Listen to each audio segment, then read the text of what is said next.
রাধে রাধে বন্ধুরা, তোমরা সবাই কেমন আছো? আশা করছি তোমরা সবাই ভীষণ ভালো আছো।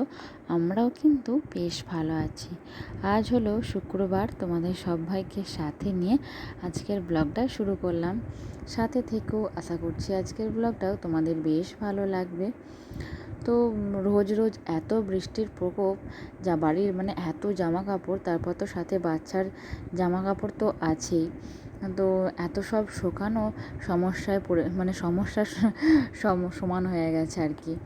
তো সেই জন্য সকালবেলায় ঘুম থেকে উঠে ফ্রেশ হয়ে নিয়ে আগে কাচাকুচি সেরে আর চলে এসেছি ছাদে মিলতে। তো কাল তো ছিল রথযাত্রা, তো সেই জন্য তো নতুন পোশাক পরতেই হয়েছিল। তো সেসব কী বলো তো, আসার সময় এত বৃষ্টি নেমে গিয়েছিল, তো অর্ধেকটা পুরো আমরা ভিজেই গিয়েছিলাম। তো সেসব জামাকাপড় পুরো সব কাচতে হলো, ছেলের, আমার মেয়ের, আমার দু শাশুড়ি মায়ের। তো সব কিছু কেচে দেওয়া হয়েছে।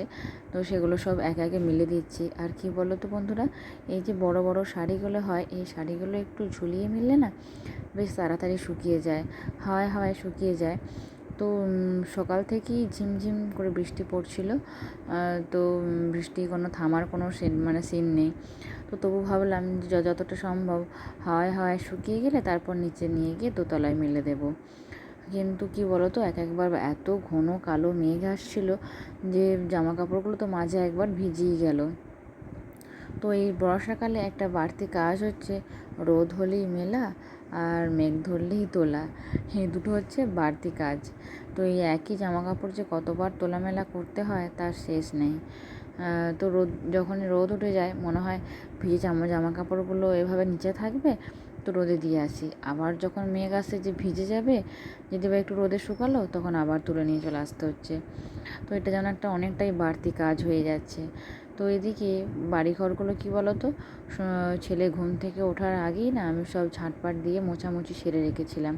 তো সেই জন্য আজকে আমার অনেকটাই উপকার হয়েছে। আর এদিকেও বিছানাটা গুছিয়ে নিয়ে ড্রেসিং টেবিলটা একটু মুছে পরিষ্কার করে আর বেরিয়ে চলে এলাম। তো কালকে মেয়ের স্কুল ছুটি ছিল, আজকে আবার স্কুলে যাবে। তো সেই জন্য আর কি রান্না বসাতে হবে। তো প্রথমেই চালটা ধুয়ে নিলাম পরিষ্কার করে। তো মোটামুটি 4 থেকে 5 বার তো ধুতেই হয়, না হলে পরিষ্কার হয় না। আর এদিকে কী বলো তো, বড় মা কী করেছে, কালকে বৃহস্পতিবার ছিল, তো মেয়ের রান্না করি যে ছোটো হাঁড়িটাতে, সেটা না শুক্রবারে রান্না করে তারপর মাজি, পুরো 1 সপ্তাহে ধুয়ে রেখে দিই আর কি। তো প্রতিদিন উনানে রান্না হয়, তো কালই হয়। আর বড় মা কী করেছে, কালকে মেজে দিয়েছে। তো ভাবলাম এই একটা দিনের জন্য আবার কেন হাঁড়িটা পোড়াবো, তো সেজন্য আজকে বড় কুকারটার মধ্যেই ভাত বসিয়ে দিয়েছিলাম। আর এদিকে দেখো, তেলের মধ্যে কাঁকরোলগুলো ভাজতে দিয়ে দিলাম, আর ওদিকে ঢ্যাঁড়সটা সেদ্ধ করতে দিয়ে দিলাম। আর ওই ভাতের মধ্যেই 2টো আলু ছাড়িয়ে দিয়ে দিয়েছি, আলু সেদ্ধ। আর এই ছোটো কুকারটার মধ্যে ঢ্যাঁড়সটা সেদ্ধ হচ্ছে। তো ঢ্যাঁড়স আলু ভাতে গরম গরম মেখে দেবো। আর কুকারে যেহেতু ভাত রান্না করছি, সেজন্য আর ঝরঝরে হবে না। কারণ কুকারের মধ্যে ভাত রান্না করলে কী বলতো, ভাতটা বেশি সেদ্ধ হয়ে যায়, আবার কখনো দেখি শক্তও হয়ে যায়। তো জলের পরিমাণটাও ঠিকঠাক বোঝা যায় না। তো সেই জন্য ভাবলাম আজ তাহলে ফেনা ভাতই বানিয়ে দেবো। তো ফেনা ভাত মেয়ে অনেক দিনই খায়নি। তো মোটামুটি দেখো কাঁকরোলগুলো লাল করে ভাজা হয়ে গেছে। আর ওদিকে আমার ঢ্যাঁড়সটাও কিন্তু সেদ্ধ হয়ে গেছে। আর ঢ্যাঁড়স যখনই কুকারে সেদ্ধ করতে দিই, সঙ্গে সঙ্গে সিটিটা পড়ার পর সিটিটা বাষ্পটা বের করে ঢাকনাটা খুলে দিই। তাহলে ঢ্যাঁড়স কিংবা ঝিঙে যাই সেদ্ধ করতে দিই, সবুজ থাকে, রঙটা নষ্ট হয় না। আর এদিকে সবকটা কাঁকরোল যেহেতু ভাজা হয়ে গিয়েছিলো, সেগুলো তুলে নিলাম। আর এদিকে রান্না করতে করতে ভাবলাম ছেলের জন্য মাছটা একবারে বেছে নেওয়া যাক। তো সেই জন্যই আর কি। তো এই মাছটা না খুব বড় ছিল জানো তো, পেটেটার মধ্যে যেমনি ঢাললাম ও তো বাইরে বেরিয়ে পড়লো। তো কেমন যাচ্ছে দেখো, থোড়া না বৃষ্টি হলে জলের মধ্যে এভাবেই যায় আর কি। তো এদেরকে ধরা তো খুব ক্রিটিক্যাল ব্যাপার, তার কারণ হচ্ছে যখন কাঁটা বিঁধে দেয় হাতে তো রক্ত বেরোয়, তার সাথে সাথে জ্বরও চলে আসে। তো এই মাছটাকে সাবধানে পেতে দিয়ে ধরে তারপর নুন দিয়ে দিলাম। তো এদিকে বললাম যে ওই কাঁকরোল ভাজা ঢ্যাঁড়স আলু ভাতে দিয়েছি, আর বেশি কিছু বানাবো না। তো এদিকে মুড়ি খাওয়ার জন্য বেগনে বানাচ্ছি, আর আমাদের ভাত খাওয়ার জন্য পেঁয়াজি বানাবো।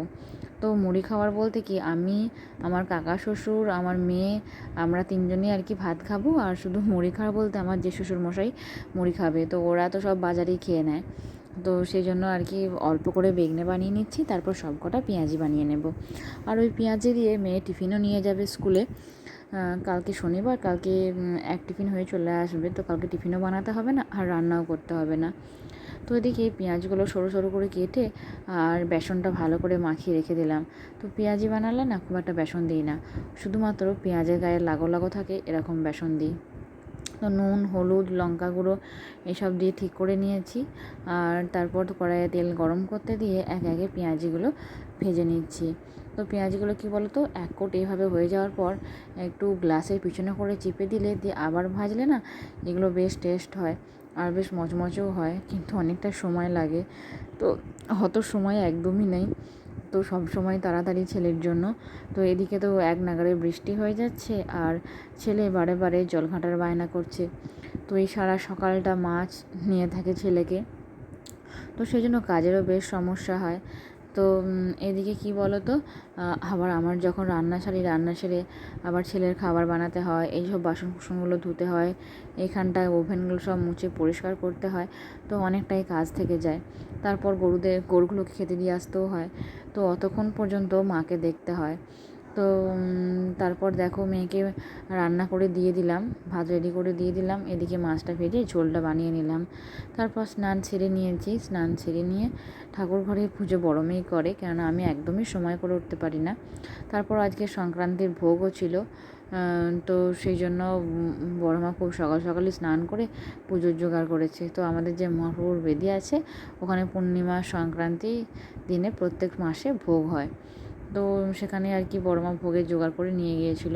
তো স্নান টান সেরে তুলসী তলায় জল দিয়ে ঠাকুর প্রণামটা সেরে নিলাম। তো তারপর কি হলো তো, ছেলেকে ঘুম পাড়িয়ে দিয়ে ভাবলাম যে যে কাজগুলো বাকি আছে সেগুলো সেরে নিই। তো এই টেবিলটা একটু মুছে পরিষ্কার করে দিলাম।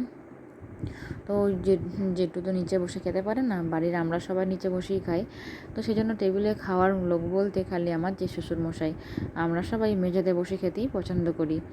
তো টেবিলটা একটু মুছে পরিষ্কার করে দিই। আর আমার মেয়ের তো যত জিনিস স্কুল থেকে আসবে, বই, টুপি, রেনকোট সব এই টেবিলের মধ্যে রেখে দেয়।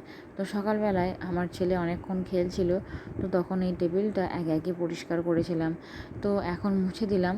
তো এরপর দুপুরে খাওয়া দাওয়া হবে। তো যাই হোক, এখানটা মুছে পরিষ্কার করে ভাবলাম কালকে তোমাদের দাদাভাই যে বাজার থেকে গ্রসারি আইটেমগুলো নিয়ে এসেছিলো সেগুলো এখন এতে কৌটোর মধ্যে পুরে দিই। তো ড্রাই ফ্রুটসগুলো ছিল, তো এগুলো সব কালকেই নিয়ে এসেছে, তো একদম ফুরিয়ে গিয়েছিল, তো সব পুড়ে দেবো। আর ছেলের সবজির ঝোলের জন্য এই ছোটো নিউট্রাল আর সয়াবিনটা নিয়ে এসেছে, যে ছেলেকে প্রতিদিন সবজির ঝোলে গোটা 3-4 করে দিলে অনেকটাই আর কি কী বলো তো উপকার হয়, আর এগুলো তাড়াতাড়ি সেদ্ধও হয়ে যায়। তো এদিকে মটর কলাই, ছোলা কলাই সব কৌটোয় কৌটোয় ভরে দেবো। তো মাসে একবার করে এই কৌটোগুলো পরিষ্কার করে নিলে বেশ ভালো হয় জানো তো। তো কী করি, এই কৌটোগুলো যখনই খালি হয়ে যায় তখনই ধুয়ে আবার এতে নতুন করে পুড়ে দিই, জিনিস পুড়ে দিই, তাহলে কৌটোগুলো পরিষ্কার থাকলো। আর জিনিসগুলো খালি হয়ে গেলে কি বলো তো, মনে হয় কবে আবার কৌটোগুলো ভর্তি করে দেবো। তো কৌটোগুলো ধুয়ে দিয়েছিলাম, সেজন্য একটু জল মতো ছিল, আজ তো রোদে একদমই ওঠেনি, সেজন্য একটা শুকনো কাপড়ে করে কৌটোর ভিতরগুলো মুছে দিলাম। তারপর দেখো এদিকে সয়াবিনের যে প্যাকেটটা ছিল, ভাবলাম যে হাতে করেই বোধহয় ছিঁড়ে দিতে পারবো, কিন্তু হাতে করে আর হলো কই, আমাকে আবার ছুরি নিয়ে আসতে হলো।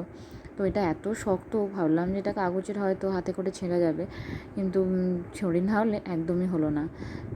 তারপর দেখো সয়াবিনগুলো সব ভরে দিচ্ছি। আর এই মিনি সয়াবিনটা না বেশ খেতে টেস্টিও হয়, তো এটা দিয়ে একদিনটা নতুন রেসিপি বানাবো। তো এখন তো মেয়ের জন্য রান্না করি আর ফোনে নানা রকম রেসিপি দেখি, যে পাল্টে পাল্টে মেয়েকে বানিয়ে দেবো। রোজই কি আর একরকম খেতে ভালো লাগে? ভালো লাগে না।